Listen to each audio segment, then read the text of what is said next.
প্রভু বিশ্বস্ত, তিনি এই তোমাদের শক্তি দেবেন ও মন্দ শক্তির হাত থেকে তোমাদের রক্ষা করবেন। সুতরাং মনে রেখো, প্রভু তোমাদের ঈশ্বর হলেন একমাত্র ঈশ্বর এবং তোমরা তার উপরে আস্থা রাখতে পারো। তিনি তার নিয়ম রক্ষা করেন। যারা তাকে ভালোবাসে এবং তার আজ্ঞা মেনে চলে, সেই সমস্ত লোকদের প্রতি তিনি তার ভালোবাসা এবং দয়া প্রদর্শন করেন। লোক একটি বিশ্বাসী লোক চায়, একজন লোক যার কথা কেউ বিশ্বাস করে না। সেই ধরনের একজন মানুষ হওয়ার চেয়ে বরং গরিব হওয়া শ্রেয়। ঈশ্বর তোমার পতন ঘটাতে দেবেন না। তোমার রক্ষাকর্তা ঘুমিয়ে পড়বেন না। রক্ষাকর্তা কখনো ঘুমন না, ঈশ্বর কখনো নিদ্রা যান না। প্রভু এই তোমার রক্ষাকর্তা, তার মহৎ শক্তি দিয়ে তিনি তোমায় রক্ষা করেন। দিনের বেলায় সূর্য তোমায় আঘাত করতে পারবে না। রাতের বেলায় চাঁদ তোমায় আঘাত করতে পারবে না। সকল বিপদ থেকে প্রভু তোমায় রক্ষা করবেন। প্রভু তোমার আত্মাকে রক্ষা করবেন। যখনই তুমি আসবে এবং যাবে, তখন প্রভু তোমায় সাহায্য করবেন। প্রভু তোমাকে এখন এবং চিরদিন সাহায্য করবেন। তোমার যোদ্ধাদের প্রভুর কাছে সমর্পণ করো, তিনি তোমাদের যত্ন নেবেন। ঈশ্বর ভালো লোকদের পরাজিত হতে দেবেন না। প্রভু তোমায় পথ দেখাবেন। তিনি নিজেই তোমার সঙ্গে আছেন। তিনি তোমাকে ছাড়বেন না বা ত্যাগ করবেন না। দুশ্চিন্তা করো না, তোমরা ভয়ও পেও না। যারা তার সাহায্য প্রার্থনা করে, প্রভু ওইসব লোকের কাছেই থাকেন। তিনি তার উপাসকদের অন্তরঙ্গ। প্রভুকে ধন্যবাদ দাও, কারণ তিনি ভালো। তার আশীর্বাদ ও করুণা চিরন্তন।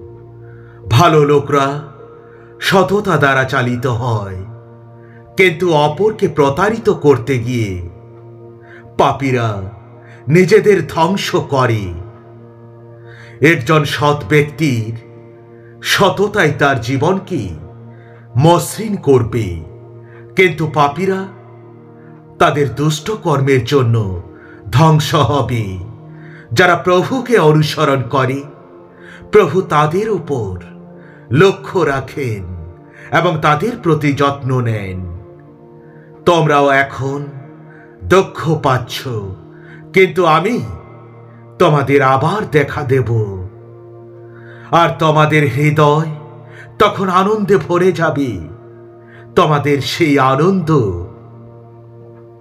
কেউ তোমাদের কাছ থেকে কেড়ে নিতে পারবে না।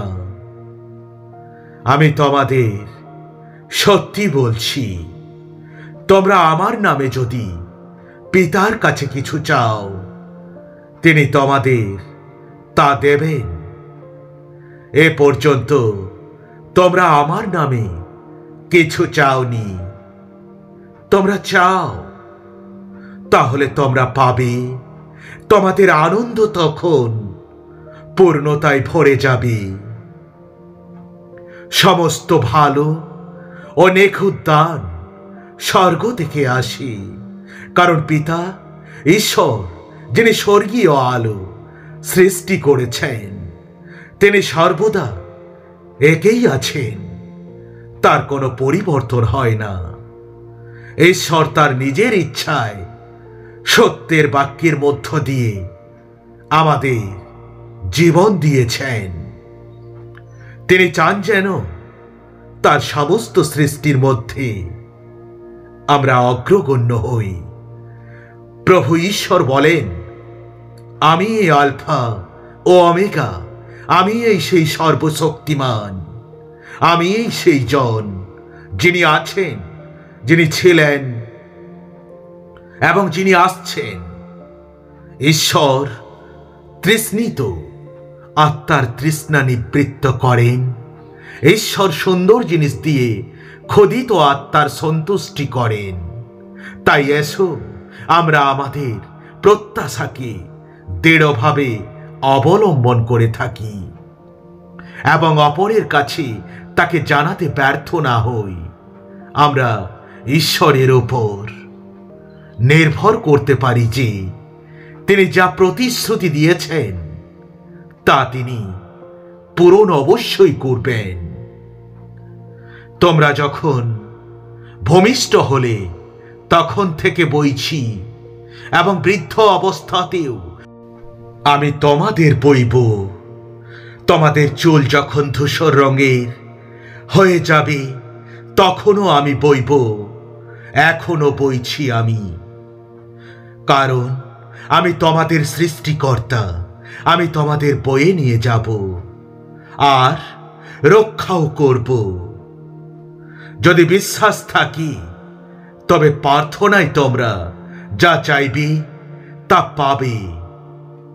তোমরা শোনো, তোমরা যদি প্রভুকে অনুসরণ করো তিনি তোমাদের সহায় হবেন। তোমরা যদি সত্যিই তাকে পেতে চাও তোমরা তাকে পাবে, কিন্তু তোমরা যদি তাকে পরিত্যাগ করো তিনিও তোমাদের পরিত্যাগ করবেন। দৃঢ় ও সাহসী হও, ওই সমস্ত লোকদের ভয় পেও না, কারণ প্রভু তোমাদের ঈশ্বর তোমাদের সঙ্গে আছেন। তিনি তোমাদের ছেড়ে যাবেন না বা হতাশ করবেন না। তুমি যদি নিজ মুখে যিশুকে প্রভু বলে স্বীকার করো এবং অন্তরে বিশ্বাস করো যে ঈশ্বরই তাকে মৃতদের মধ্য থেকে জীবিত করেছেন, তাহলে উদ্ধার পাবে। কারণ মানুষ অন্তরে বিশ্বাস করে ধার্মিকতা লাভ করার জন্য, আর মুখে বিশ্বাসের কথা স্বীকার করে উদ্ধার পাবার জন্য। শাস্ত্র এই কথাই বলে যে খ্রিস্টে বিশ্বাস করে সে কখনো লজ্জায় পড়বে না। God bless you.